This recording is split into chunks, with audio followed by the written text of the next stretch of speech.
नमस्कार, मैं हूं आपके साथ प्रदीप आजाद। कहते हैं कि जब अपने ही अपनों की खिलाफत करने लगे तो मामला कुछ पेचीदा हो जाता है और परेशानियां भी बढ़ जाती है।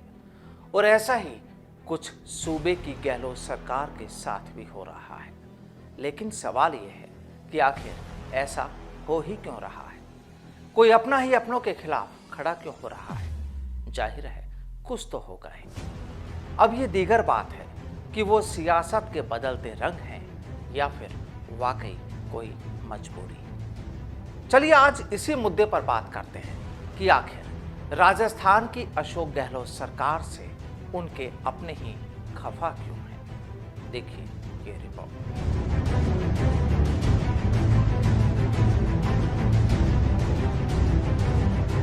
करीब 1.5 साल पहले सूबे की सरकार बदली थी तो पब्लिक ने भी सोचा था कि चलो अब सब कुछ ठीक हो जाएगा।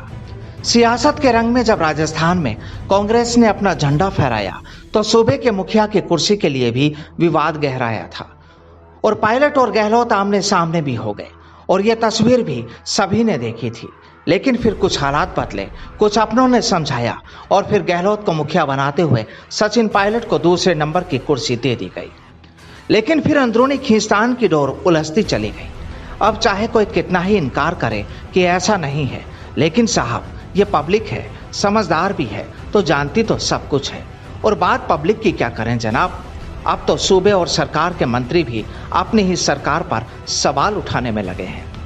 कोई भ्रष्टाचार के मुद्दे पर तो कोई कानून व्यवस्था बिगड़ने की बात पर अपने ही मुखिया को आड़े हाथों लेने में लगा है। और इसलिए अब सियासत के जादूगर की पेशानी पर भी पसीना है और ऐसा होना भी है, क्योंकि जब कोई मंत्री इस बात की शिकायत करता है कि उसके अपने अधिकारी उन्हें तवज्जो नहीं दे रहे तो सवाल उठता है। जब कोई विधायक अपनी सरकार के मंत्री पर भ्रष्टाचार के मुद्दे पर उंगली उठाता है तो सवाल उठते हैं।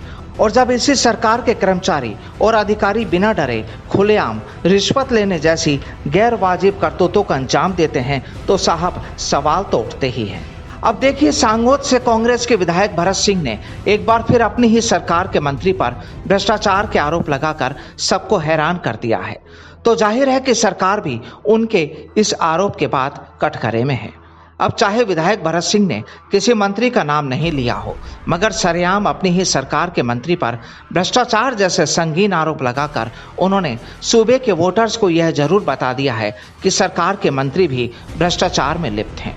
और खास बात यह कि इस खुलासे के बाद अब विपक्ष भी इस मुद्दे को कहां छोड़ने वाला है और इसकी तस्वीर भी आने वाले वक्त में सबके सामने होगी। तो देखा आपने विधायक भरत सिंह की परेशानी को, तो चलिए अब आपको राजस्थान के एक मंत्री की परेशानी से भी रूबरू करा देते हैं। और इन मंत्री महोदय का नाम है विश्वेंद्र सिंह। दरअसल इन मंत्री महोदय ने सोशल मीडिया के जरिए अपनी परेशानियों को जाहिर किया है।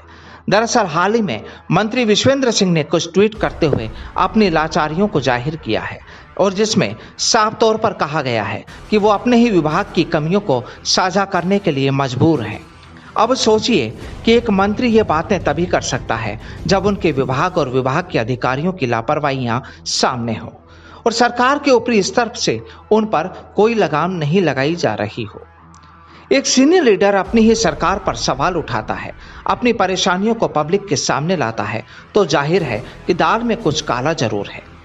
अब साहब जो भी हो, चाहे विधायक हो या फिर कोई मंत्री, अगर अपने दुखों को लेकर पब्लिक के सामने आते हैं तो जाहिर है कि सरकार और सरकार के मुखिया पर सवाल उठने हैं। हाँ, ये जरूर है कि अब इस बात पर भी सोचना जरूरी है कि आखिर ये माजरा क्या है। क्या सरकार की कोई अंदरूनी कलह या फिर गुटबाजी की असल तस्वीर, या फिर सीट की लड़ाई, या किसी को सीट से हटाने की जिद। खैर जो भी हो, लेकिन नुकसान तो आखिर पब्लिक का ही होना है। अब चाहे खरबूजा चाकू पर गिरे या चाकू खरबूजे पर, आखिर नुकसान किसका होगा ये आप भी जानते हैं। अपने ही अपनों की खिलाफत करें और वो मंत्री और विधायक लेवल पर, तो सोचना तो होगा ही कि आखिर राजस्थान की असल राह किस ओर है। क्या राजनीतिज्ञों की लड़ाई का खामियाजा पब्लिक को ही भुगतना होगा, या फिर यूं कहें कि जनाब सियासत में तो ऐसा सब कुछ चलता है, कोई नई बात नहीं। आप क्या सोचते हैं? कमेंट बॉक्स के जरिए बताइएगा जरूर। नमस्कार।